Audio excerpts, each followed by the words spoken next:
Students, welcome to this YouTube channel Mission Government Teacher SP. This video is going to be important and useful.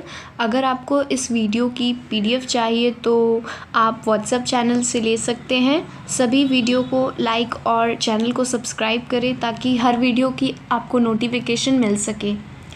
Now let's begin. तो आज की जो class है 19th century की English literature की होने वाली है, थर्ड सेमेस्टर BA। ठीक है, तो चलिए शुरू करते हैं वीडियो को। Discuss the Victorian age and its major literary moments with reference to industrial revolution, utilitarianism and Darwinism. तो विक्टोरियन एज को हमको डिस्कस करना है इसके लिटरेरी मोमेंट्स के साथ, जो कि है इंडस्ट्रियल रेवोल्यूशन, यूटिलिटेरियनिज्म और डार्विनिज्म।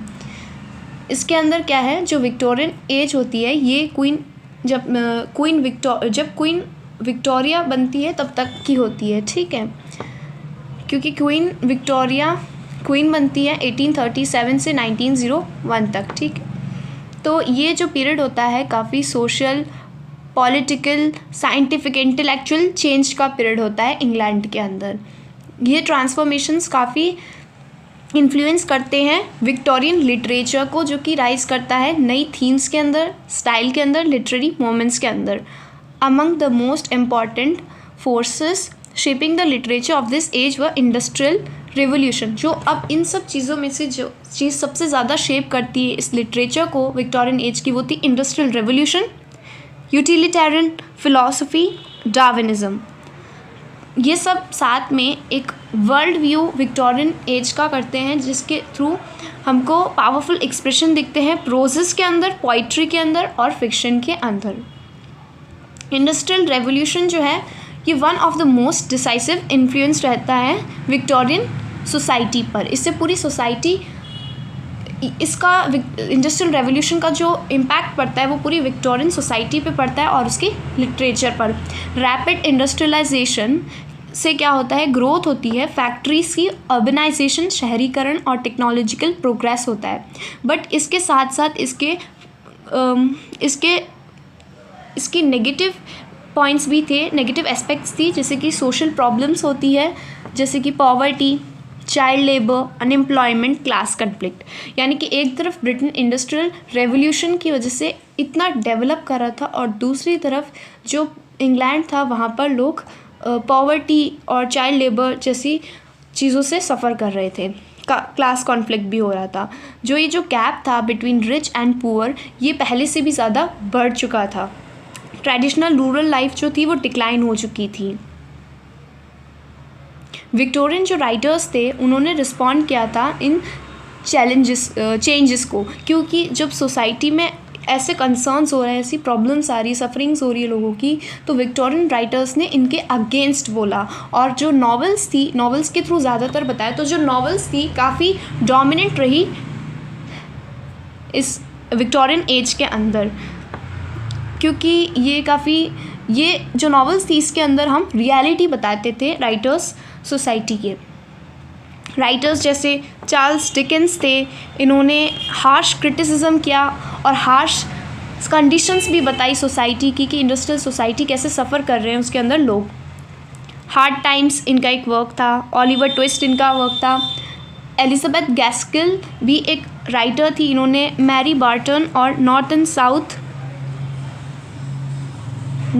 साउथ लिखी। अब ये दोनों इनके वर्क थे और ये हाईलाइट करता है लोगों की सफ़रिंग, जो लोग सफ़रिंग कर रहे थे, कुछ पुअर लोग भी होते हैं और कुछ रिच लोग भी, और इनका जो गैप था वो बढ़ चुका था विक्टोरियन एज के अंदर। तो जो पुअर क्लास, वर्किंग क्लास जैसे सफ़र कर रही थी, इनकी कंडीशंस, जो कॉन्फ्लिक्ट था बिटवीन इंडस्ट्रियलिस्ट्स एंड लेबरर्स, ये काफ़ी वाइडन हो चुका था। और इंडस्ट्रियलाइजेशन गेव करती है राइस किसको, सोशल रियलिज्म विक्टोरियन लिटरेचर में। यानी कि इंडस्ट्रियलाइजेशन की वजह से ही इतना सोसाइटी की जो रियलिटी पता चलने लगी ब्रॉडर पर्सपेक्टिव से, और ये विक्टोरियन लिटरेचर में पता चलने लगी चीज़ें। राइटर्स ने अपनी सोसाइटी की रियलिटी लिटरेचर के अंदर रेफ़र की। जो राइटर थे वो एम करते थे, डेपिक्ट करते थे पूरी लाइफ को ट्रुथफुली, वो रियलिटी बताते राइटर्स अपनी राइटिंग के अंदर। और करते सोसाइटी को थ्रू मॉरल अवेयरनेस, नैतिकता के अवेयरनेस के साथ वो सोसाइटी को चाहते हैं कि वो सोसाइटी एकदम नैतिक बने और एकदम हार्श, एकदम ट्रुथ बताते हैं वो सोसाइटी के बारे में। अनदर मेजर इंटेलेक्चुअल इन्फ्लुएंस जो पड़ा था वो था यूटिलिटेरियनिज्म का। एक फ़िलॉसफी थी जो कि जिसके जो फाउंडर थे वो जेरेमी बेंथाम थे और वो लेटर डेवलप हुई थी जॉन स्टुअर्ट मिल के द्वारा। यूटिलिटेरियनिज्म एडवोकेट करते हैं principle of the greatest happiness of the greatest number, अधिकतम लोगों का अधिकतम सुख। ठीक है, इसके अंदर ये बात करते हैं यूटिलिटेरियनिज्म के लोग कि जब डेवलपमेंट इतना हो रहा है, इंडस्ट्रीज़ हो रही है और इकोनॉमी बढ़िया हो रही है और अर्बनाइजेशन हो रहा है, शहर बन रहे हैं, तो फिर ये तो बहुत अच्छा सुख है। पर ये यूटिलिटेरियनिज्म वाले ये भूल गए कि सोसाइटी में डेवलपमेंट तो हो रहा है बट जो कंडीशंस है वो पुअर क्लास, वर्किंग क्लास की वो काफ़ी ख़राब थी। एम्फेसाइज करते हैं यूज़फुलनेस, रैशनैलिटी और प्रैक्टिकल रिजल्ट्स को, कि ये बताते हैं, रैशनैलिटी बताते हैं अपने हिसाब से, प्रैक्टिकल रिजल्ट्स बताते हैं, यूज़फुलनेस तो बताते हैं, बट ये भूल जाते हैं कि कितना सोसाइटी ग्रो ही नहीं कर रही थी for poor life, for poor persons life. This was just nothing, वो और ही गरीब बनते जा रहे थे, right. While this philosophy influence social reforms, इसने सोशल रिफॉर्म्स को इन्फ्लुएंस किया फिलोसफी ने, एजुकेशन की बात की और गवर्नेंस की बट मैनी विक्टोरियन राइटर्स ने इसको क्रिटिसाइज़ कर दिया कि ये तो बहुत ही नैरो फोकस रखते हैं अपना मटेरियल हैप्पीनेस तक, और स्टैटिस्टिक्स जो है statistics expense of human emotions, कि ये तो ह्यूमन इमोशंस की तो बात ही नहीं करते, ये बस नैरो पर्सपेक्टिव तक ही रखते हैं अपनी इमेजिनेशन और इमोशन को, और मटेरियल हैप्पीनेस की बात करते हैं। तो इसमें तो कुछ खास नहीं है, तो फिर राइटर्स ने क्रिटिसाइज़ किया। लिटरेचर के अंदर जो यूटिलिटेरियन था ये वैल्यू करते often portrayed as cold as mechanical, ये बस इन भारी चीज़ों की तारीफ़ कर देते कि ये सब अधिकतम लोगों का अधिकतम सुख, but they never saw the actual conditions of the working class of poor at that time. Charles Dickens जो थे वो स्ट्रांगली अटैक करते हैं इस यूटिलिटेरियन थिंकिंग को अपनी राइटिंग के थ्रू, जो कि थी हार्ड टाइम्स, जहाँ पर इन्होंने एक कैरेक्टर था इस हार्ड टाइम्स के अंदर थॉमस ग्रैडग्रिन, जिसके थ्रू इन्होंने रिप्रेजेंट किया कि एक एक्सेसिव रिलायंस था फैक्ट्स और रीज़न पे, कि एक कैरेक्टर होता है जो कि बहुत फोकस करता है फैक्ट्स और रीजंस पे, उसके बताए उसको क्रिटिसाइज़ किया उस कैरेक्टर को भी जो कैरेक्टर इनकी वर्क में था। तो जो नेग्लेक्ट करता है कंपैशन और क्रिएटिविटी, वो कैरेक्टर कंपैशन और दया और करुणा को भूल गया, क्रिएटिविटी को सिर्फ फैक्ट्स और रीज़न पे फोकस करता। As a result Victorian literature जो थी वो फ्रीक्वेंटली डिफेंड करती थी मॉरल वैल्यूज़, सिंपैथी, ये डिफेंड करती थी। अब जो विक्टोरियन लिटरेचर था जिसके अंदर जो राइटर्स थे वो मॉरल वैल्यूज़ की बात करते, सिंपैथी की बात करते, इमोशनल डेप्थ की बात करते against dry logic of utilitarian thought. This tension helped shape the moral and ethical tone of the age. तो राइटर्स ने इन चीज़ों के अगेंस्ट बोला और मॉरलिटी की बात की, एथिकल होने की बात की। डार्विन की जो थ्योरी थी, चार्ल्स डार्विनिज्म जिसे जाना जाता है, इन्होंने चार्ल्स डार्विन ने on the origin of species लिखा था, जो कि काफ़ी इंपॉर्टेंट है, 1859 में लिखा था। इन्होंने इंट्रोड्यूस करता है एक रिवॉल्यूशनरी आइडिया। अब जो कि चार्ल्स डार्विन बहुत ही फेमस राइटर थे एट दैट टाइम, तो इन्होंने जब लिखी अपनी on the origin of species, तो इसके तहत इन्होंने लिखा कि जो ह्यूमन बींग्स हैं उनका गॉड से कोई रिलेशन नहीं है, ये इवॉल्व करते हुए ह्यूमन बींग्स आए, मतलब ये पहले बंदर, पूर्वज, ये सब चीज़ें बातें करते थे कि सोसाइटी इवॉल्व हुई है from nature, not from God. तो इसने डायरेक्ट गॉड को क्रिटिसाइज़ कर दिया एट दैट टाइम, जहाँ पे जो साइंस और फेथ, रिलीजियस फेथ के बीच में काफ़ी क्लैशेस चल रहे थे, जैसे रिच और पुअर के बीच में चल रहे थे।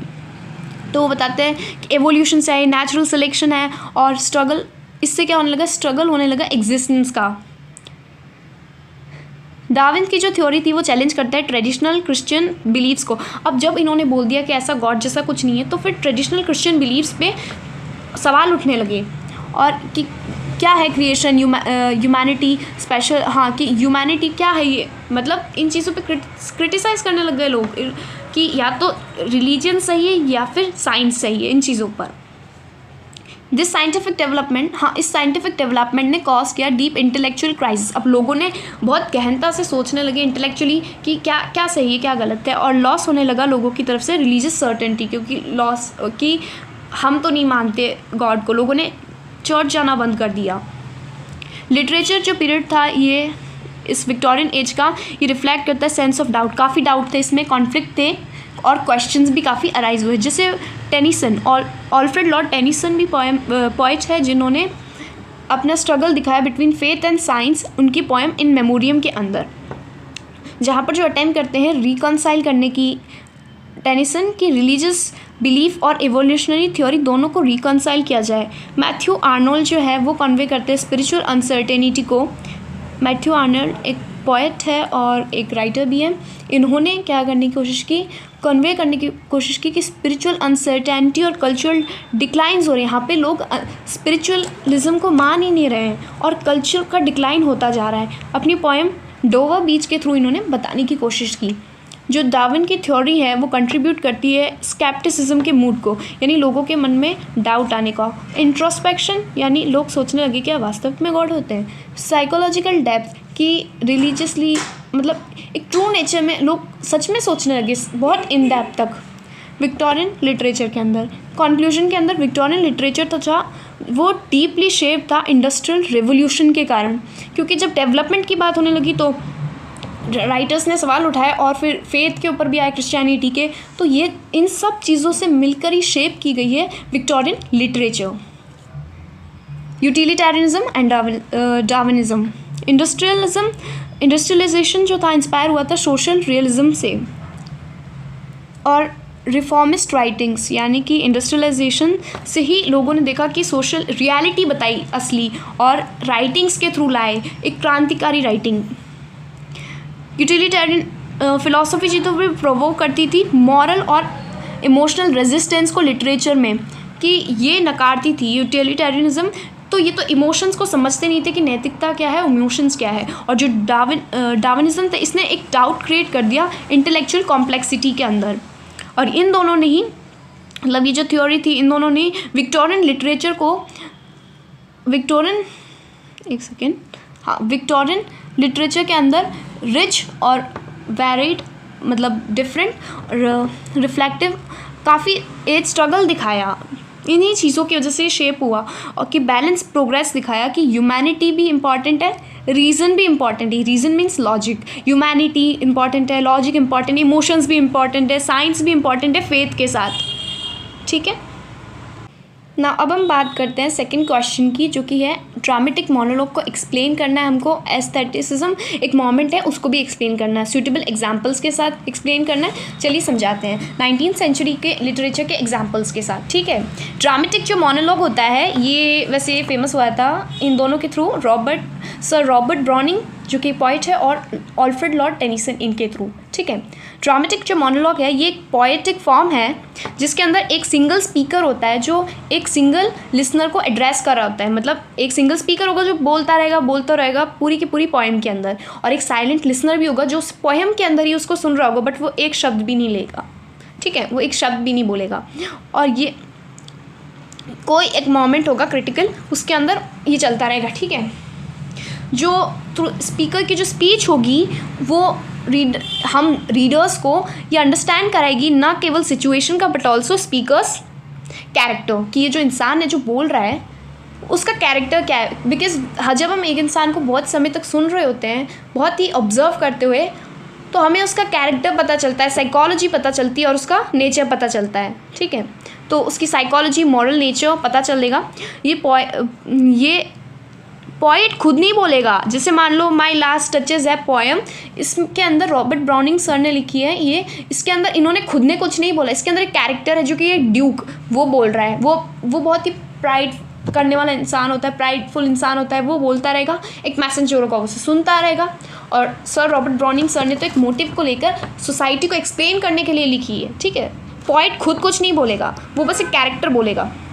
ये जो माई लास्ट टचेस है ये रॉबर्ट ब्राउनिंग पोइट ने लिखी है, जो कि इस सिलेबस के अंदर भी है 3rd सेमेस्टर के।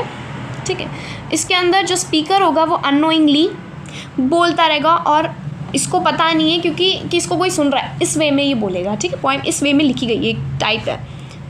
इनर थॉट्स को और अपने एटीट्यूड्स को भी रिवील कर देगा समवेयर अननोइंगली।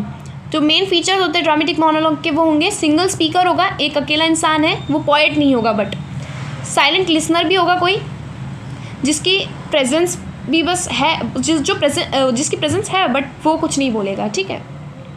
स्पेसिफिक सिचुएशन होगी या मोमेंट ऑफ टेंशन होगा, कोई एक बात होगी जिसके ऊपर ये थीम पोएट ने लिखी है और उसी के ऊपर ये चर्चा करेगा, ठीक है। But silent listener only will hear him, ठीक है, ही वॉन्ट से इवन अ वर्ड।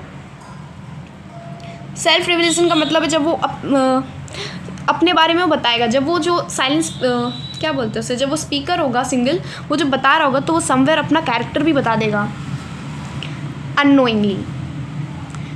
इसके अंदर पोएम के अंदर जैसी होती है ड्रामेटिक मोनोलॉग की, इसके अंदर कोलेक्वल मतलब कि बोलचाल, रोज़ाना बोलचाल की लैंग्वेज यूज़ होती है और कॉन्वर्सेशनल लैंग्वेज यूज़ होती है। ये 5 मेन फीचर्स है, कैरेक्टरिस्टिक्स है।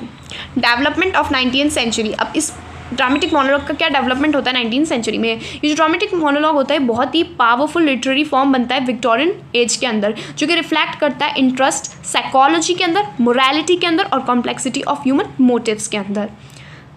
ये अलाउ करता है पोएट्स को कि एक्सप्लोर करें dark, abnormal, morally ambiguous minds को। यानी कि जब वो जो रॉबर्ट ब्राउनिंग सर ने माई लास्ट डचेस लिखा था, जिसके अंदर वो बताते हैं कि कैसे एक ड्यूक जो कि बहुत ही एविल सा था, काफ़ी एम्बिग्यूअस सा था, कितना एबनॉर्मल सा था, वो अपने बारे में कितना कुछ अननोइंगली बता देता है। वो सोचता है कि उसकी तारीफ़ हो रही है बट वहाँ उसकी कोई तारीफ़ नहीं हो रही होती, क्योंकि हम ऑब्जर्वर्स हैं, हम रीडर्स हैं, हमें पता है उसका ट्रू नेचर। वो समवेयर अपनी तारीफ में बताता रहता है, अपना रिवील करता है ट्रू कैरेक्टर और नेचर। मेजर राइटर्स एग्जाम्पल्स जैसे कि सर रॉबर्ट ब्राउनिंग की है पोएम मास्टर, हाँ ये काफ़ी मास्टर रहे हुए हैं ड्रामेटिक मोनोलॉग के। तो माई लास्ट डचेस जो कि 1842 में पब्लिश हुई थी, सिलेबस के अंदर भी है।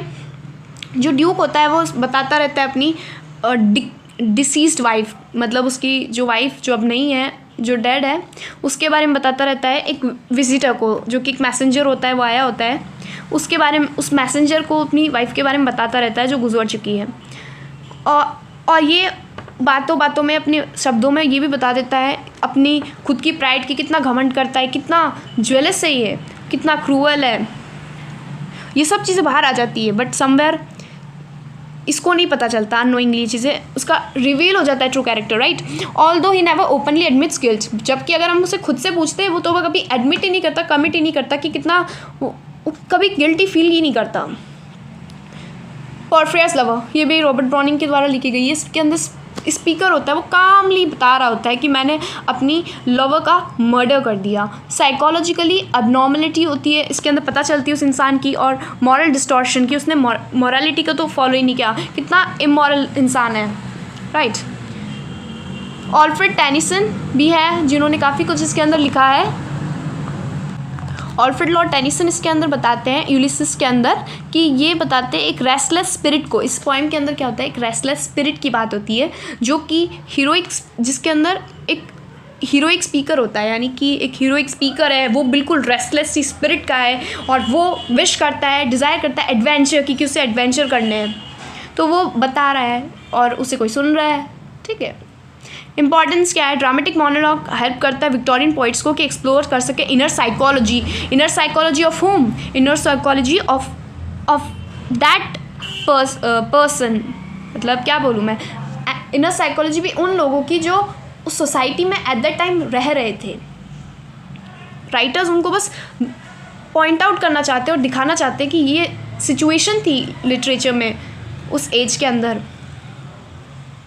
लिटरेचर में नहीं, उस टाइम के लोगों में, जो कि उन्होंने लिटरेचर के फॉर्म में बाहर रिवील की। क्वेश्चन क्या है विक्टोरियन मॉरलिटी पे, कि क्या मॉरलिटी सच में कैसी है, मॉरलिटी नैतिकता है भी कि नहीं है।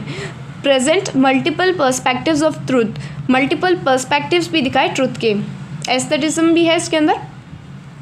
मीनिंग एंड फिलॉसफी, एस्थेटिज्म जो है वो 19th सेंचुरी का लिटरेरी मोमेंट था और एक आर्टिस्टिक मोमेंट भी था, लिटरेरी और आर्टिस्टिक दोनों, ठीक है। ये बिलीव करते हैं जो एस्थेटिक्स होते हैं, ये लोग बिलीव करते हैं आर्ट फॉर आर्ट सेक, यानी आर्ट आर्ट के खातिर, कला कला के खातिर, ठीक है। ये इनका एक फेमस स्लोगन है, आर्ट फॉर आर्ट सेक, ठीक है। ये रिजेक्ट करते हैं विक्टोरियन आइडियाज़ को कि literature should be teach moral. ये लिटरेचर सारे दिन कहते हैं, राइटर्स जो है विक्टोरियन, वो कहते रहते हैं कि मॉरल लेसन्स होने चाहिए, मॉरल लेसन्स होने चाहिए, लोगों की हेल्प करनी चाहिए, इतने सफ़र कर रहे हैं लोग। तो इन चीज़ों को ये लोग रिवील करते हैं विक्टोरियन लिटरेचर के, बट ये कहते हैं ब्यूटी तो ख़त्म ही हो गई जब इतना मॉरल करेंगे हम लिटरेचर को, इतना सोशल पर्पसेस को दिखाएंगे, तो ये तो बहुत ही ज़्यादा बोरिंग सी हो गई, right. Instead it emphasised beauty, तो ये कहते हैं हम लोग तो ब्यूटी को फोकस करेंगे, प्लेजर को फोकस करेंगे, कि मतलब फिजिकल ब्यूटी की बात हो रही है, ठीक है, कि कोई चीज़ सुंदर है, हम उसकी खूबसूरती की बात करेंगे, खूब आनंद की बात करेंगे, इमेजिनेशन की भी बात करेंगे आर्टिस्टिक फॉर्म में। हिस्टोरिकल बैकग्राउंड, ये एस्थेटिज्म जो है डेवलप हुआ था रिएक्शन अगेंस्ट इंडस्ट्रियल अगलीनेस की वजह से, क्योंकि इंडस्ट्रियलाइजेशन की वजह से सब कुछ एकदम डिवाइड हो चुका था, upper class, lower class, rich and poor, ये सब। Moral seriousness of Victorian society, जब सब कुछ इतना मॉरल होने लगा कि सब कुछ इतना इतना फॉर्मल होने लग गया, तो इन्होंने कहा कि लिटरेचर में तो ब्यूटी नहीं रही खूबसूरती की, तो ये फिजिकल ब्यूटी की बात करने लगे। यूटिलिटेरियन फिलॉसफी भी कुछ नहीं करती, इसकी वजह से उल्टा डाउट्स भी आने लगे। जो मोमेंट है फ्लरिश किया लेट विक्टोरियन पीरियड के अंदर। की प्रिंसिपल्स देख लेते हैं इसके। Art should exist only for beauty, ये फिजिकल ब्यूटी की बात है कि आर्ट को सिर्फ ब्यूटी के लिए ही होना चाहिए, कोई मॉरल सोशल ऑब्लिगेशंस नहीं होने चाहिए लिटरेचर में। एम्फेसिस करनी चाहिए सेंशियसनेस, स्टाइल और फॉर्म के अंदर। Individual pleasure over social duty, individual pleasure होना चाहिए सोशल ड्यूटी की जगह। इसके एग्जाम्पल्स देख लेते हैं। ऑस्कर विल्ड जो कि एक फेमस नॉवेलिस्ट और प्ले राइट है, उन्होंने प्रोमिनेंट फिगर, ये भी प्रोमिनेंट फिगर रहे हुए हैं एस्थेटिसिज्म का।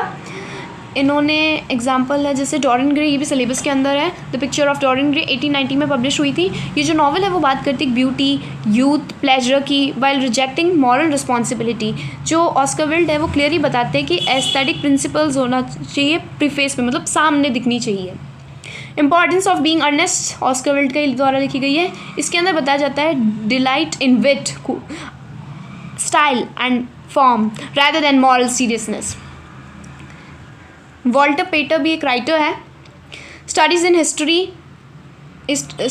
द हिस्ट्री ऑफ रेनाइजेशन, ये इनकी लिखी गई है वर्क है इनका। इसके अंदर ये प्रोवाइड करते हैं philosophical foundation for aesthetic thought, यानी कि बहुत ही अच्छे होने चाहिए थॉट्स, अर्जिंग होनी चाहिए पीपल को कि देखें आर्टिस्टिक एक्सपीरियंस को और इंटेंसली देखें। ऑल्गर्नन चार्ल्स स्विनबर्न, ये इनकी जो पोइट्री है इसके अंदर musical quality, passion, central beauty की बात होती है रेदर देन मॉरलिटी। सिग्निफिकेंस जो था एस्थेटिज्म का वो था चैलेंज ट्रेडिशनल विक्टोरियन वैल्यूज़। जो ट्रेडिशनल विक्टोरियन वैल्यूज़ थी वो थी मॉरलिटी के ऊपर बेस्ड और लोगों की सीरियसनेस के ऊपर, तो इन्होंने उसको चैलेंज कर दिया। Influence on modern literary moment, और जो मॉडर्न लिटरेरी मोमेंट्स जो कि चल रहे थे उन सभी को इन्फ्लुएंस कर दिया। इन्फ्लुएंस भी किया और उससे इन्फ्लुएंस्ड भी थी, उसके अगेंस्ट भी थी। Prepare the ground for modernism, और मॉडर्निज्म की बात की, फिजिकल ब्यूटी की बात की डायरेक्ट, ठीक है। अब इसके अंदर हम क्रिटिकली इवैल्यूएट करेंगे, अच्छा क्रिटिकली एनालाइज करेंगे ऑल्फ्रेड लॉर्ड टेनिसन की पोएम को लोटस ईटर्स को, ठीक है। इसके अंदर हम हाईलाइट करेंगे थीम, इमेजरी और पोइटिक स्टाइल को। ऑल्फ्रेड लॉर्ड टेनिसन काफ़ी फेमस पोइट है उस विक्टोरियन एज के टाइम के। लोटस ईटर्स जो कि 1832 में लिखी गई थी और रिवाइज की गई थी 1842 के अंदर, ये एक नैरेटिव कम लिरिकल पोएम है, यानी कि ये बहुत ही लंबी नैरेटिव पोएम्स जो भी होती है वो एक गाथा की तरह होती है, गीत की तरह, जो कि काफ़ी लंबी जाती है, तो ये नैरेटिव पोएम ही है जो कि इंस्पायर होकर लिखी थी लॉर्ड अल्फ्रेड टेनिसन ने होमर की लिखी हुई ओडिसी से, ठीक है। जिसके अंदर इस पोएम के जिसके अंदर क्या होता है कि जो ओडिसियस थे और ओडिसियस के जितने भी मैराइनर्स थे जो कि सेलर्स और सब थे, उन्होंने एक लोटस फ्रूट एक अननोन आइलैंड पर जाके कुछ अननोन लोगों ने उन्हें लोटस फ्रूट दिए, तो उन्होंने वो खाया और वो काफ़ी इंटॉक्सिकेटेड फ्रूट था, नशीला था फ्रूट। तो फिर उन्हें खा के जो जब वो अनकॉन्शियस हो जाते, तो ये उस टाइम उस वहाँ की बात है, ठीक है। तो फिर वो सभी लोग क्या करते हैं, डिज़ायर खो देते हैं कि हमें घर नहीं जाना, और ट्रांसफॉर्म कर देते हैं टेनिसन इस क्लासिकल मिथ को एक प्रोफाउंड विक्टोरियन मेडिटेशन के अंदर, मेडिटेशन यानी विचार के अंदर, कि स्केपिज्म, कि आज के लोग भी स्केप ही करना चाहते हैं वर्ल्ड से, वेयरनेस, थकावट है उन्हें, मतलब काफ़ी थक जाते हैं अपनी आज की ज़िंदगी से और बच के निकलना चाहते हैं बस। कॉन्फ्लिक्ट होता है between duty and desire for rest, कि अब उन लोगों को आराम करना, उन लोगों को फॉलो नहीं करनी, आराम करना है, ड्यूटी को कुछ फॉलो नहीं करेंगे। तो इस चीज़ के कॉन्फ्लिक्ट को भी दिखाते हैं लॉर्ड अल्फ्रेड टेनिसन। काफ़ी ब्यूटीफुल है ये पोएम, काफ़ी इमेजरी का यूज़ किया गया है। जो पोएम है साइकोलॉजिकल और स्पिरिचुअल फटीग की बात करती है मॉडर्न एज के। इसके अंदर 3 पॉइंट्स है वैसे। इसके अंदर पहला है, इसकी थीम है ये, इसकी जो थीम है इसके अंदर 3 पॉइंट्स है, ठीक है। Escapism and weariness of life. तो एस्केपिज्म के अंदर क्या है, जो कि सेंट्रल थीम है। एस्केपिज्म का मतलब यही है कि लोग जो है आज की प्रेजेंट लाइफ से परेशान है, दुखी है, और वो दूसरी दुनिया में जाना चाहते हैं, फिर कहीं इस दुनिया को छोड़कर कहीं एक ऐसी जगह जाना चाहते हैं जहाँ ये दुनिया तो ना हो, जो काफ़ी थक चुके हैं जिस लाइफ से ये। तो सेंट्रल थीम है पोएम की ये है कि लॉन्गिंग फॉर एस्केप, कि अब लोगों को एस्केप करना है। किन को? उन मेराइनर्स को। उस पोएम से इंस्पायर होकर लिखे, क्योंकि और बर्डन ऑफ ह्यूमन, बर्डन से परेशान हो चुके हैं और ह्यूमन लाइफ के। अब जब ये मेराइनर्स टेस्ट करते हैं लोटस को, तो ये मेराइनर्स फील करते हैं बिल्कुल intense desire about intense desire कि भाई ये छोड़ दे अपना काम, स्ट्रगल और रिस्पॉन्सिबिलिटी और सब, और फ्री हो जाए। Why should we only toil the roof and the crown of things. ये एक लाइन है जो कि ली गई है पॉइंट से। इसके अंदर लिखा गया है कि क्यों हम ही इतनी परिश्रम करें, इतना मेहनत करें, जबकि हम ह्यूमन बींग्स जो है वो सब चीज़ें ओन करते हैं। हम सब ही सारी की सारी जितनी भी जो भी चीज़ें हैं ना लाइफ में, जैसे सारी जितने भी स्पीशीज़ है सब में ह्यूमन बींग्स ही ऊपर है, सबसे टॉप पे, शिखर पे है, सब इंटेलेक्चुअल भी ह्यूमन बींग्स ये सबसे। But why we only toil, क्यों हम इतना सफ़र करते हैं, फिर भी इतना सफ़र, स्ट्रगल, दुनिया भर के पूरी लाइफ स्ट्रगल में चली जाती है, ऐसा क्यों? तो ये बस लाइन ली इन्होंने और अपने स्ट्रगल को दिखाने की कोशिश की है। ये जो क्वेश्चन है मॉरलिटी नेसेसिटी का, कि भाई मॉरलिटी भी करनी चाहिए, कंसिस्टेंट एफर्ट भी करें, या फिर यर्न करें, यर्न मतलब कि एक तीव्र इच्छा रखे लाइफ की कि रेस्ट हो वहाँ पर और बस वहाँ आराम ही हो, ठीक है।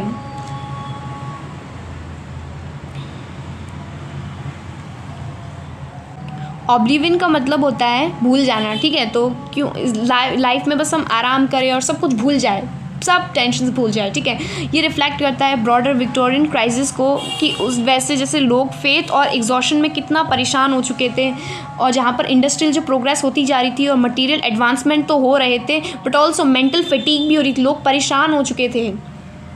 डेवलपमेंट एक तरफ से डेवलपमेंट था, बट दूसरी तरफ कई लोगों के लिए वो डेवलपमेंट था ही नहीं। तो इसके अंदर क्या है, अब कॉन्फ्लिक्ट है बिटवीन ड्यूटी एंड प्लेजर। इसकी थीम बता रही है कि जो पोएम है वो प्रेजेंट करती है sharp contrast between Odyssey sense of duty. अब जो ओडिसी था वो एकदम अपनी ड्यूटी से कभी मुकरता नहीं था, वो एकदम सेंस ऑफ ड्यूटी मतलब ड्यूटी फॉलो करने वाला इंसान था। और जो मेराइनर थे वो टेम्पटेशंस रखते थे कि सरेंडर कर दे अपने आप को, कि प्लेजर, हमें सिर्फ प्लेजर चाहिए मेराइनर्स के अकॉर्डिंग। तो यहाँ पे कंट्रास्ट दिख रहा है ड्यूटी और प्लेजर के बीच में। जो मेराइनर्स थे वो आर्ग्यू करते थे कि जो नेचर है वो खुद रेस्ट करता है, nature itself rests and decays peacefully, यानी नेचर खुद तो रेस्ट करता है और डिके हो जाता है पीसफुली। सो ह्यूमंस भी तो डिज़र्व करते ही है थोड़ा आराम पाना। इन देयर रीजनिंग, उनकी जो रीजनिंग थी, उनके जो लॉजिक थे, हाउएवर मॉरली तो एम्बिगुअस ही थे, क्योंकि वो कहीं ना कहीं आकांक्षा रखते थे और सजेस्ट करते थे डेंजर रिजेक्शन ऑफ रिस्पॉन्सिबिलिटी, के वो रिस्पॉन्सिबिलिटी तो फॉलो करना नहीं जानते थे मेराइनर्स, क्योंकि एक वक्त थकने के बाद भी उन्होंने कहा कि अब हम रेस्ट करना चाहते हैं, अब हम नहीं करना चाहते कोई वर्क। तो इन्होंने लास्ट में रिजेक्शन ही करते अपनी रिस्पॉन्सिबिलिटी की टुवर्ड्स। तो ड्यूटी और प्लेजर का ये एक कंट्रास्ट था। Desire for that like sleep, अब ये डिज़ायर करते हैं, दैट लाइक स्लीप का मतलब है एटर्नल स्लीप। तो the longing for gradually okay. तो यहाँ पर ये क्या करते हैं सेलर्स, लॉन्चिंग करते हैं कि भाई इनकी एक डिज़ायर होती है कि ये या तो मतलब डेथ का मतलब यहाँ इन द सेंस ये नहीं है कि वो मर जाना चाहते हैं, वो चाहते हैं आइसोलेशन, एक एटर्नल स्लीप जहाँ पे वो सिर्फ रेस्ट करे बहुत समय तक, क्योंकि अब वो वॉर से थक चुके हैं। तो ये पॉइंट से ली गई लाइन है, let us alone time drives onward paths. जो टाइम है वो तो समय बहुत जल्दी बीतता जाता है, बट अब हमें अलोन रहना है, हमें अलोन रहने दो। वो जो सेलर्स होते हैं जो अनकॉन्शियस होते हैं, जो टॉक्सिकेटेड होते हैं, जिन्होंने लोटस फ्रूट खाया होता है, वो सब ये कहते हैं अब हमें यहीं रहना है, हमें अकेले रहने दो, हमें कहीं नहीं जाना, समय चलता रहता है। मतलब उनका कहने का मतलब था कि समय तो चलता ही रहता है, अब हमें थोड़ा आराम करने दो। ठीक है, इनका मतलब यही था, समय भी बीतता ही रहता है अपने आप में। तो ये जो डेथ विश थी ये वायलेंट तो नहीं थी बट पैसिव थी, क्योंकि ये इनर्शिया में जाना चाहते, ये चाहने चाहते कि हम और लेज़ी हो जाए, हम बस सोते रहे। ठीक है, उनकी जो विश थी वो एक प्लेजर के लिए ही थी। तो ये मार्क बाय रिजाइनेशन, इससे मार्क होता है कि कितना उनके अंदर रिजाइनेशन था, मतलब कि इन्होंने अपनी मॉरल ड्यूटी से रिज़ाइन कर दिया और डिटैच कर लिया अपने आप को। ये घर भी नहीं जाना चाहते, ना अपनी कोई ड्यूटी फॉलो करना चाहते। कल मिला के इन्होंने रिजेक्शन किया अपनी मॉरल ड्यूटी को। जो पोएम एक्सप्लोर करती है spiritual paralysis, a state where loses purpose. Spiritual paralysis होता है कि कैसी कंडीशन है इस पोएम के अंदर दिखाई गई है पोइट के द्वारा, कि कैसे लोग एक वक्त पर फिक्स नहीं होते और सीधा अपने मॉरल कर्तव्य को छोड़ देते हैं और वो अपना पर्पस खो देते हैं। इमेजरी जो है इस पोएम के अंदर वो है sensuous dream like imagery, Tennyson imagery. Tennyson जो लिखते हैं अपनी जो भी राइटिंग्स होती है, पोएम्स होती है, इसके अंदर रिच म्यूजिकल और हिप्नोटिक रहती है। ठीक है, ये पोएम भी ऐसी है। जो लैंड है वो लोटस ईटर्स का है और ये दिखाया गया है एक प्लेस ऑफ लैंग्वेज, मतलब लेज़ी कर देने वाली, यहाँ पे एक हवा चलती है, एक लेज़ी कर देने सा आइलैंड है। और यहाँ पर ऐसा लगता जब टाइम बीता है तो पता ही नहीं चलता कि टाइम भी बीत रहा है। यहाँ पे लिखा है, ये लाइंस पोएम से ली गई है। A land of streams, some like a downward smoke, slow tripping whales of thinnest lawn।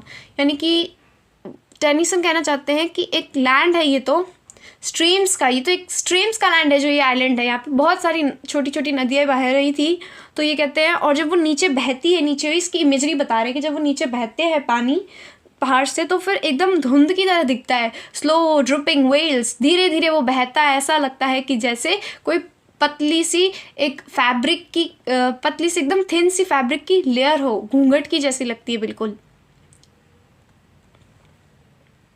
The soft, हाँ, तो फिर ये जो सॉफ्ट वॉवल्स और मेटाफर्स है ये क्रिएट करते एक सेंस ऑफ काम, और एकदम काम सा दिखाते हैं। और ड्रोजीनेस मतलब कि एकदम थकान भरी हुई, एकदम काम सी, मतलब एकदम लेजीनेस सा है एकदम यहाँ पे जो सिनेरो है, जो कि मिरर करता है लोटस फ्रूट को। यानी कि जब लोटस फ्रूट खाया उसके बाद जो ये फील कर रहे थे, ये इस चीज़ को दिखाया गया है। नेचर जो कि symbol of rest and decay का है, नेचर को प्रेजेंट किया गया है as model of effortless existence की। नेचर को तो कोई मेहनत ही नहीं करनी पड़ती अपनी एग्जिस्टेंस के लिए। ये तो जैसे कि यहाँ की नदियाँ हैं जो धीरे धीरे स्लोली बह रही है और पत्तियाँ गिर रही है एकदम शांति से, सब कुछ एकदम ऐसा लग रहा है कि जैसे आफ्टरनून तो कभी बीत ही नहीं रही है, एकदम लगातार आफ्टरनून होती जा रही है कंटिन्यू, ऐसा लग ही नहीं रहा कि समय भी बीत रहा है। ये जो इमेजरी थी ये दिखाती है मैराइनर्स के आर्ग्यूमेंट कि देखो रेस्ट तो नेचुरल है और स्ट्रगल आर्टिफिशियल है। स्ट्रगल हम खुद ही करते हैं एक दूसरे से लड़के या फिर जैसे भी, तो स्ट्रगल हम लोग ह्यूमन बींग्स की लाइफ में मैन मेड है और रेस्ट एकदम नेचुरल है। Contrast with world of action, इसके अंदर क्या है कि जो ड्रीमी आइलैंड है वो इम्प्लिसिटली कंट्रास्ट किया गया है ड्रीमी आइलैंड को एकदम जो रियल वर्ल्ड है जो कि हार्श है और डिमांडिंग वर्ल्ड ऑफ वॉयजेस, जिसके अंदर बहुत वॉयजेस करनी है। अब एट दैट टाइम वहाँ पर वॉर के लिए ज़्यादातर एक कंट्री से दूसरी कंट्री जाने के लिए वॉयज की जाती थी, यानी सी जर्नीज। तो हार्श है, कितनी वॉयजेस करनी पड़ती है, वॉर करनी पड़ती है, रिस्पॉन्सिबिलिटी है। बट ये देखो ये ड्रीमी आइलैंड तो कितना अलग है। वर्ल्ड ऑफ एक्शन का मतलब ये है वर्ल्ड ऑफ वॉर या वर्ल्ड ऑफ रियलिटी, एकदम रियल वर्ल्ड। जो एब्सेंस ऑफ ड्रामेटिक एक्शन है एम्फसाइज करता है स्टैग्नेशन को रेदर देन हीरोइज्म, यानी कि जो यहाँ पर अब इस नेचर के अंदर ये जो एकदम कोई ड्रामेटिक एक्शन ही नहीं है, यहाँ पर एकदम स्टैग्नेशन यानी कि एकदम स्थिरता को दिखाया जाता है किसी हीरोइज्म के बजाय। यानी कि हम लोग जब लड़ते रहते हैं एक दूसरे सुपीरियर दिखाने के लिए लड़ते हैं, वॉर भी होती है तो ये बताते हैं यहाँ कोई ऐसा हीरोइज्म का कोई कंसेप्ट नहीं, यहाँ बस एक स्टैग्नेशन शांति का कंसेप्ट है, बिल्कुल शांति रहनी चाहिए। पोइटिक स्टाइल जो है वो है combination of narrative and choric lyric.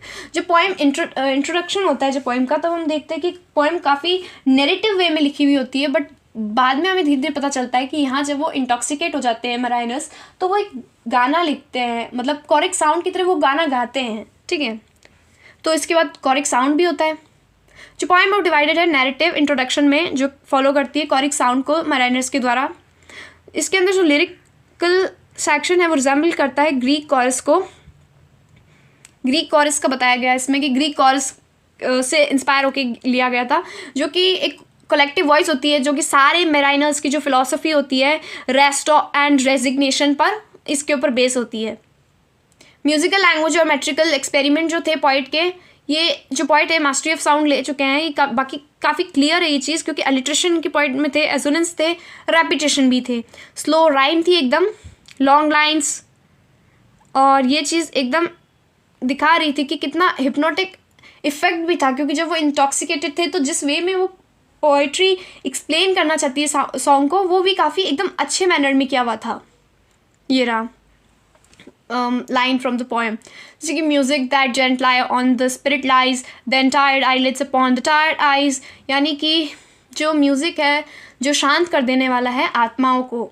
मतलब ये जो गा रहे हैं ये खुद से बताते हैं कि कितना अच्छा म्यूज़िक है, जो कि एकदम किसी की स्पिरिट को एकदम शांत कर दे, एकदम जेंटल कर दे, रेदर देन की थकी हुई इनकी आंखें हैं, जो कि इनकी आईलिड्स है जो कि इनकी आंखों पर है, मतलब एकदम ये थकावट को एकदम दूर कर देने वाली, और बोरिंग से इस मोमेंट से, मतलब ये जो मोमेंट है ये काफ़ी थकावट का है, क्योंकि थक चुके हैं काफ़ी, और ये बताना चाहते हैं कि म्यूज़िक कितना अच्छा है, क्योंकि इंटॉक्सिकेटेड है तो सब चीज़ें इनको अनकॉन्शियस ही दिख रही है। ठीक है, जो मीटर है ऑफन रेजिस्ट करता है फॉरवर्ड मोमेंट है, कि अब हम आगे नहीं जाएंगे। इस म्यूज़िक में हमें साफ सी एक चीज़ दिखेगी कि ये जो बात मीटर में दिख रहा है कि हमें ये क्या कर रहे हैं, अब इसके अंदर हम आगे कहीं नहीं जाएंगे। ये जो सेलर से सिंग करते हैं तो कि रेनफॉर्सिंग कर रहे हैं उनको थीम को इनर्शिया की, कि अब हम एकदम इनर्शिया यानी इन एक्शन का स्टेट, यानी जहाँ पे कोई एक्शन नहीं होता, कि अब ये बस रुक जाने की बात कर रहे हैं, एक जगह ठहर जाने की बात कर रहे हैं ना। इसके बाद हम देखेंगे सिम्बॉलिज्म एंड साइकोलॉजिकल डेप्थ। अब इस पोएम के अंदर जो लोटस है वो सिम्बलाइज करता है फॉरगेटफुलनेस, क्योंकि उसे खाने के बाद सब अनकॉन्शियस होने लग जाते हैं। Forgetfulness, pleasure, escape, but also moral danger, कि अब अपनी ड्यूटी से मुकर रहे हैं लोग। जो पोएम है वो ओपनली कंडेम करती तो नहीं है इन मैराइनर्स को कि मैराइनर्स गलत कर रहे हैं, ये परवेसिव मूड में बताती है एक स्थिरता का, कि कैसे एक स्थिरता स्टैग्नेशन को ही दिखाती है इन से मैराइनर्स के, जो कि ये रीडर्स को क्वेश्चन करवाता है कि क्या है वैलिडिटी ऑफ देयर फिलॉसफी, कि क्या करना चाहिए उन्हें। ठीक है, ये जो क्या है इनकी क्या ये वैलिड है इनकी फ़िलॉसफी की, जो गाना गा रहे हैं फ़िलॉसफिकल सा अपना, राइट। क्रिटिकल एवोल्यूशन क्या है पोएम का, जो कि क्रिटिक्स ऑफन रीड। अब इसके अंदर क्या है, जब क्रिटिक्स लोटस ईटर्स रीड करेंगे तो as an expression of Victorian doubt, कि ये तो एक विक्टोरियन डाउट की एक्सप्रेशन की तरह है और फिटीक की तरह है, क्योंकि बिल्कुल इसमें बात की जाती है कि वो जिसके अंदर लोग अपना बिलीफ नहीं कर रहे, फेथ और रिलीजन का ये प्रॉब्लम है यहाँ पर, और फिटीक यानी थक चुके हैं, रैदर देन हिडोनिज्म। अब इसके अंदर क्या है यहाँ पर सुखवाद, क्योंकि जैसे जो क्रिटिक्स कहेंगे कि जैसे सुखवाद की जगह लोगों ने, मतलब कि जो पोएट है अब ये जो पोएम लिखी गई है, ठीक है, ये डायरेक्टली ये समझाना चाहती है विक्टोरियन एज के लोगों को कि ये एक एक्सप्रेशन है विक्टोरियन डाउट का और फटीग का, थकान का। क्या हमें अपनी मॉरल ड्यूटी करनी चाहिए, या फिर हम थक गए तो हम इन सब चीज़ों को भूल जाए, ठीक है, रेदर देन मेयर हिडोनिज्म, क्योंकि इसमें हिडोनिज्म की भी बात करते हैं, तो सिर्फ हिडोनिज्म यानी सुखवाद के अलावा भी हमें इन चीज़ों पे फोकस करना चाहिए। वाइल जो प्रॉब्लम्स है, वाइल जो पोएम है वो एम्फेसाइज करती है मैराइनर्स की लॉन्गिंग फॉर रेस्ट, कि इसमें पता चलता है कि अब मैराइनर्स थक चुके हैं, they really according to them they need rest, they are longing for rest, और ये सडनली एक्सपोज करता है कॉन्सिक्वेंसेज ऑफ अबैंडनिंग ड्यूटी। अब उनको कोई काम नहीं करना है अकॉर्डिंग टू देम, वो अपने पर्पस को लॉस कर रहे हैं, अपनी आइडेंटिटी को लूज़ कर रहे हैं, मॉरल डायरेक्शंस, ये जितने भी चीज़ें हैं, मॉरलिटी, आइडेंटिटी, पर्पस, ये तीनों ही काम भूल रहे हैं, क्योंकि इनको रेस्ट करना है, क्योंकि अब थक चुके हैं। तो विक्टोरियन एज के अंदर भी यही बताना चाहते हैं। विक्टोरियन एज पे जो एक्सप्रेशन है, अगर हम क्रिटिकली देखें इसको, तो जो एब्सेंस है ओडिसीज का, यानी कि ओडिसीज अब इस पोएम में नहीं था, तो इसका मतलब ये है कि सेंस ऑफ ड्यूटी, मतलब कि एक बंदा जिसको पता है कि मेरी ड्यूटी क्या है क्या नहीं है, ये बंदा सब कुछ अपनी ड्यूटी करता है, ठीक है। तो अब यहाँ पर जो एब्सेंस है इस चीज़ की कि ड्यूटी नहीं करने वाला कोई इंसान इस पोएम के अंदर दिखता है, तो फिर स्ट्रेंग्थ करता है उनकी एम्बिग्यूटी, अस्पष्टता, लीविंग द रीडर्स टू जज द मैरिनर्स चॉइस।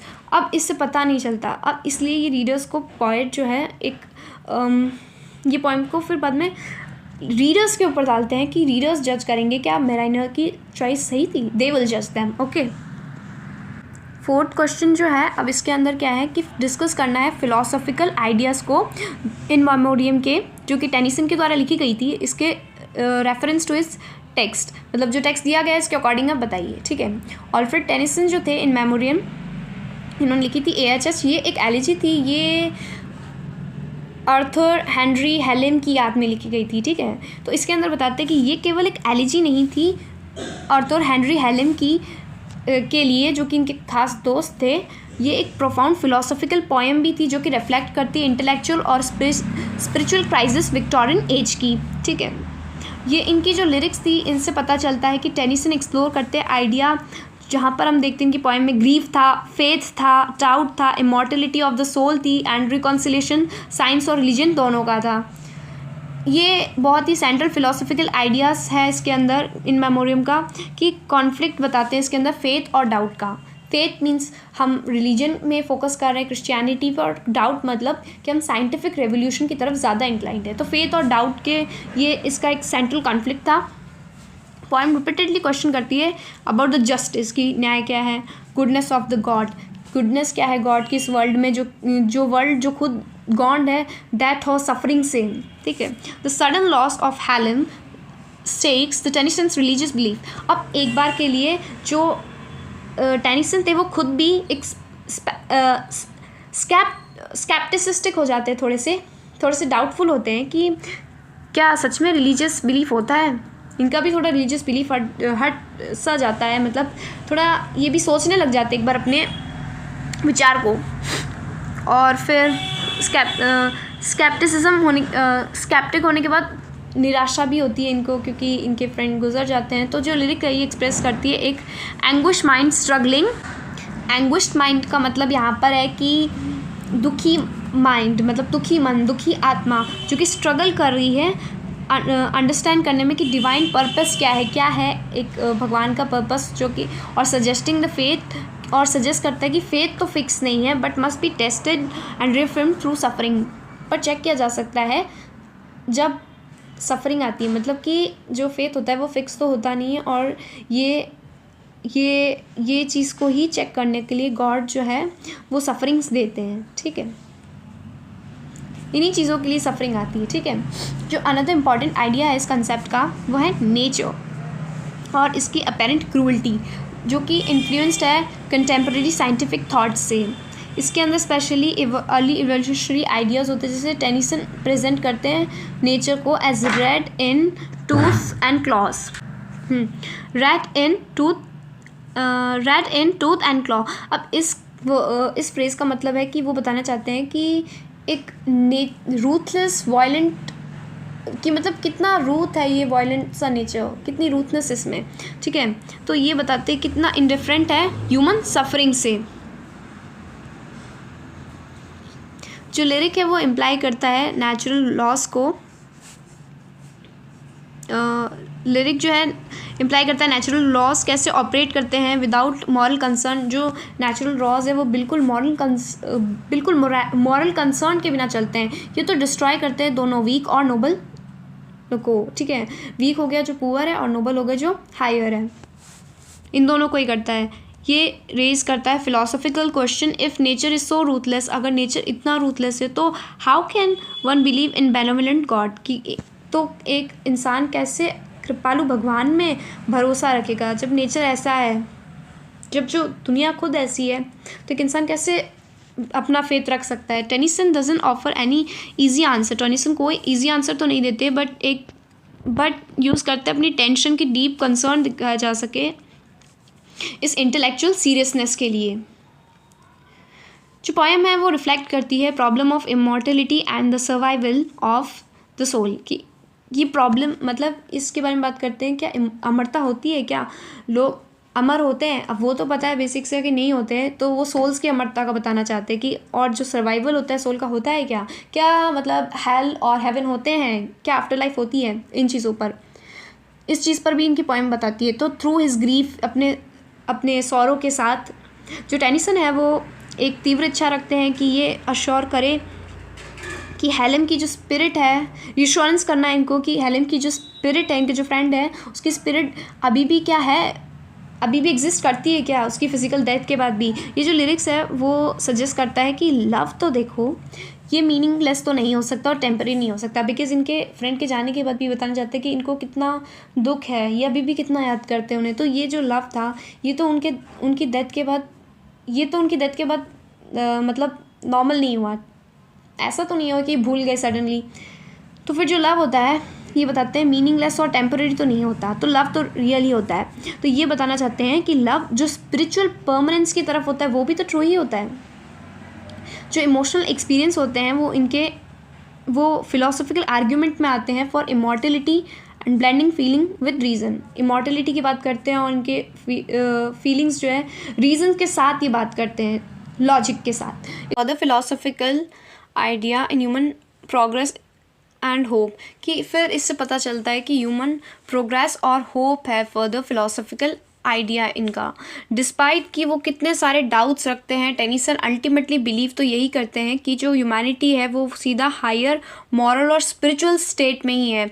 जो पोएम में ये सजेस्ट करती है इंडिविजुअल सफरिंग को कि देखो ये कंट्रीब्यूट करती कहीं ना कहीं लार्जर डिवाइन प्लान, यानी गॉड ने हमारे लिए प्लान बनाया है। ये जो छोटी छोटी सफरिंग्स जो हम झेल रहे हैं, जिनका हम सामना कर रहे हैं, ये सब गॉड के एक लार्जर डिवाइन प्लान का ही है, ठीक है। जो ये प्लान रिमेन्स पार्शियल हिडन, जबकि हमें पूरा प्लान नहीं पता, बट ये प्लान का ही एक पार्ट है। ये जो लिरिक्स है ये मूव करती है फ्रॉम डिसपेयर, यानी निराशा से लेके एक ऑप्टिमिज्म तक जाती है और अफर्म करती है कि जो फेथ है वो कोएग्जिस्ट करता है साइंटिफिक नॉलेज के साथ ही। कंक्लूजन के अंदर जो फिलोसॉफिकल आइडियाज़ है इन मेमोरियम, ये क्या करते हैं, ये जो आइडियाज़ है ये रिवॉल्व करते हैं अराउंड रिकॉन्सिलिएशन विथ ग्रीफ और फेथ के साथ, साइंस रिलीजन के साथ, और लॉस विथ होप के साथ। यानी कि जब जहाँ जहाँ होप होती है वहाँ वहाँ लॉस भी होती है, और जहाँ जहाँ लॉस होता है वहाँ वहाँ होप भी होती है। तो साइंस होता है तो रिलीजन भी होता है, फेथ भी होता है और ग्रीफ भी होता है। कभी हम खुश भी होते हैं, कभी हम दुखी भी होते हैं।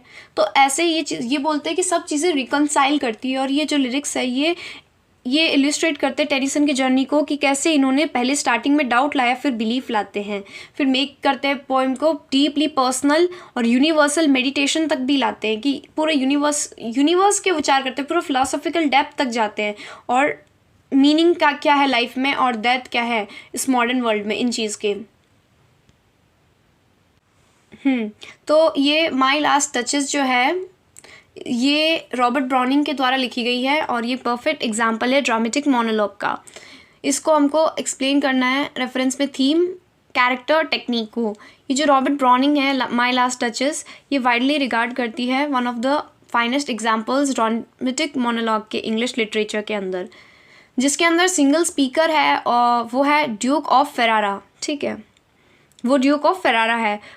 इसके अंदर ब्राउनिंग दिखाते हैं कि जो थीम है पावर की, पॉजेसिवनेस की, और प्रेजेंट करते हैं विविडली ड्रॉन कैरेक्टर को जो एम्प्लॉयज डिस्टिंक्टिव ड्रामेटिक टेक्निक्स, किस अपनी इन कलाकारियों के द्वारा ही ये हमारे जो पोएट है वो बताते हैं कैसा उस ड्यूक का भी कैरेक्टर था, उस ड्यूक ऑफ फेरारा का। जो पोएम में परफेक्टली फुलफिल करती है एसेंशियल फीचर्स को ड्रामेटिक मोनोलॉग के। एक सिंगल स्पीकर होगा जो साइलेंट लिसनर भी होगा, और स्पेसिफिक सिचुएशन भी होगी, ग्रेजुअल सेल्फ रिविजन भी होगा स्पीकर का। फर्स्ट जो थीम है वो है सेंट्रल थीम जो माई लास्ट टचेस की, वो है पावर है, प्राइड है और पॉजेसिव लव है। ड्यूक अपनी वाइफ के बारे में बताता है कि वो जिंदा तो नहीं है बट एज एन ऑब्जेक्ट ही उसके बारे में बता रहा होता है। ये उसका जो ऑब्सेशन होता है सोशल स्टेटस के साथ और कंट्रोल करता है, डोमिनेट्स द पोएम। यही चीज़ डोमिनेट करती है पोएम को, क्योंकि उसका कैरेक्टर उससे पता चलता है। जो ड्यूक होता है वो ऑफेंड होता है by the duchess innocent nature, जो डचेस का इनोसेंट नेचर होता है ये ड्यूक को पसंद नहीं आता, तो इससे काफ़ी ऑफेंड होता है वो। हर स्माइल, काइंडनेस, अप्रिशिएशन, ये सभी चीज़ें, उसकी सिंपल प्लेजर भी उसे अच्छा नहीं लगता। ये मना कर देता है उसकी वैल्यू को कि gift of 900 years old name. वो बोलता है कि जिस लड़की ने जब इस लड़की को तो मैंने क्या दिया है कि गिफ्ट दिया है एक 900 ओल्ड नेम, यानी कि पता नहीं हमारे यहाँ की जो वंशावली है, यहाँ पे जब इसने यहाँ पे व्हेन शी मैरिड, तो उसको इतना पुराना हमने हमारा सरनेम दिया। वो अपनी प्राइड में बता रहा होता है कि ये तो सनसेट से भी ज़्यादा अच्छा है, और बंच ऑफ चेरीज़, यानी ये तो सब चीज़ों से अच्छा है, नेचर की भी चीज़ों से। ये रिवील करती है चीज़ कि मेल की ईगो को दिखाता है, एरिस्टोक्रेटिक एरोगेंस को दिखाता है, जहाँ पे जो इमोशनल वार्मथ होती है वो तो एक थ्रेट होती है अथॉरिटी को, वो तो अच्छी नहीं होती उसके हिसाब से ड्यूक के। अनदर इम्पॉर्टेंस होती है थीम की, जो होती है पेट्रार्कल डोमिनेंस की बात दिखाई जाती है। ड्यूक जो दिखाना चाहता है, I give commands then all smiles stop together, चाहता है कि कितना पावरफुल है स्ट्रांगली। फिर ये अपने आप को ये अरेंज करता है डचेस की डेथ को, कि इसने डचेस को मरवाया था। बड़ी कामनेस के साथ ये बताता है, जो कि ये एब्सोलूट पावर है इसके पास, और ये ह्यूमन रिलेशनशिप्स को तोड़ सकता है, मतलब ये अपने आप की बहादुरी करता है। सेकंड, इसका कैरेक्टर पता चलता है, जो कि एंटायरली पता चलता है इसकी खुद की स्पीच से, जो कि हॉलमार्क बनता है ड्रामेटिक मोनोलॉग का, जो कि इंटेंट करता है कि इम्प्रेस कर दे उस एनवॉय को, उस मैसेंजर को जो आया था, और अनइंटेंशनली अपनी क्रूएल्टी और मॉरल एम्प्टीनेस बताता है। ये इसका जो अपीयरेंस होता है वो कैसा पड़ता है, ये प्राउड और एरोगेंट दिखता है, कॉन्स्टेंटली अपनी नोबल लाइनेज की ही तारीफ करता है, जेलस और इनसिक्योर होता है काफ़ी, कि डचेस का कैसा नेचुरल और फ्रेंडलीनेस नेचर था उससे।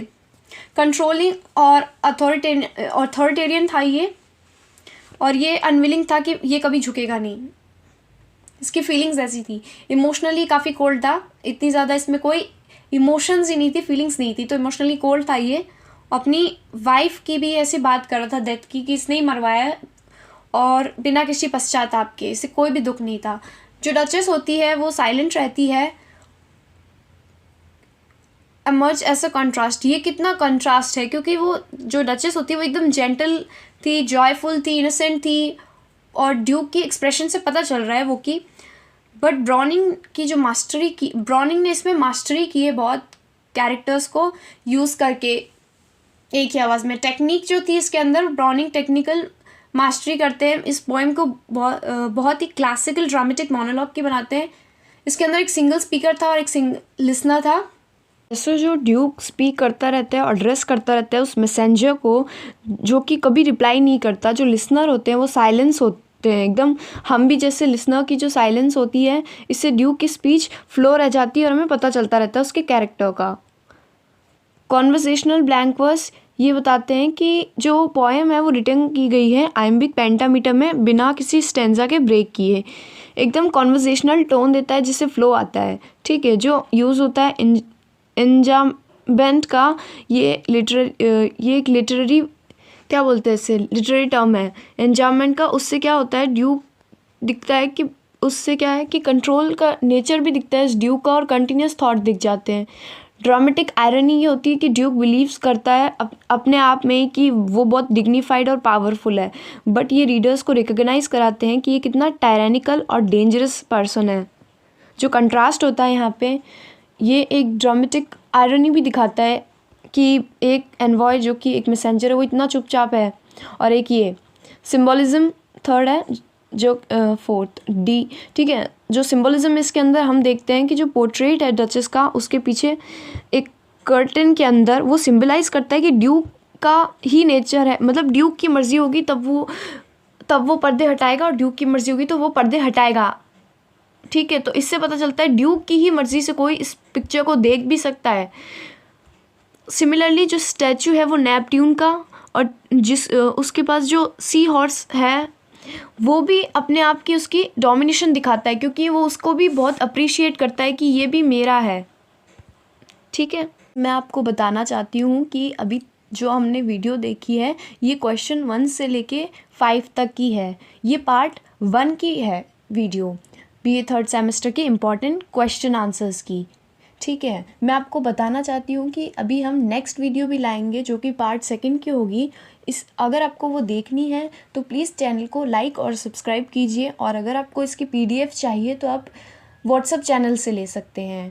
Thanks for watching. अगर आपको ये वीडियो अच्छी लगी हो सच में तो प्लीज़ इसे लाइक कीजिए और शेयर भी कीजिए।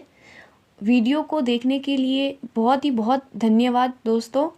Thank you for watching. हम मिलते हैं सेकंड वीडियो में।